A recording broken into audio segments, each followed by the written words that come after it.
Imagine a world where a 14-year-old child, barely 5 feet tall and weighing less than 100 pounds, can be taken from his home, accused of an unthinkable crime and sentenced to death in just a matter of hours.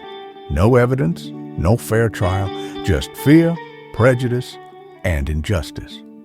This is the heartbreaking story of George Stinney Jr., a boy whose name should never be forgotten. Alcolu, South Carolina, was a segregated town like many others in the Jim Crow South.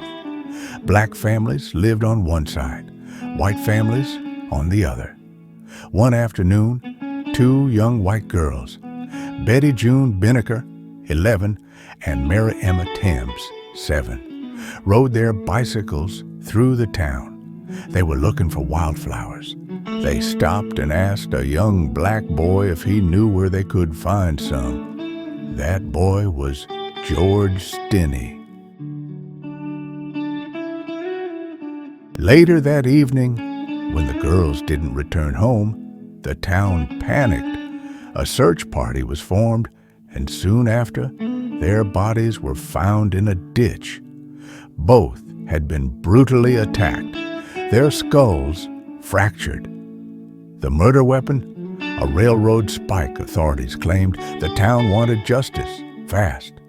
The next day, the police arrested George Stinney and his older brother Johnny.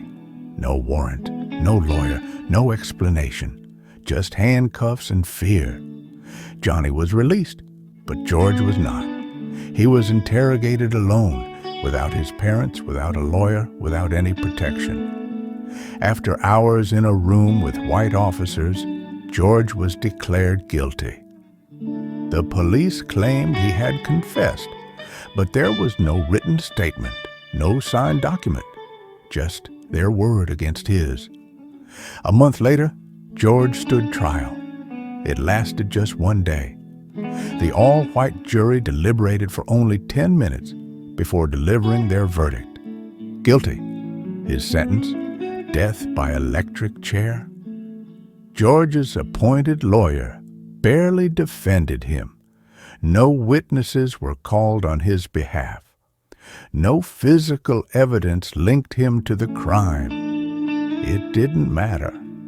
The town had made up its mind. For 81 days, George sat alone in a tiny cell, waiting for the day he would be led to the electric chair. He had no way to appeal, no one fighting for him. His family had to flee town, fearing for their lives. And then, on June 16, 1944, just 3 months after his arrest, George was executed. They had to use a book to lift him high enough for the electrodes to reach his head. The oversized mask slipped from his tiny face, revealing the terror in his eyes. A surge of 2,400 volts hit his body. His small hands clenched. The mask fell again. A second jolt, a third, and then silence. In just 4 minutes, a child was gone. For decades, his name was forgotten by most. But his family never gave up. They fought for justice. Finally, in 2014, 70 years after his execution, a judge overturned George's conviction, declaring he had never received a fair trial. It was too late to save George, but the truth was finally recognized. George Stinney Jr. was innocent. His story is one of injustice, racism, and the tragic failure of a system meant to protect the innocent. But it is also a story of perseverance, of truth finally coming to light. George's name must never be forgotten, because justice delayed is not justice denied, and the past should never be allowed to repeat itself. May we always remember, and may we always fight for justice.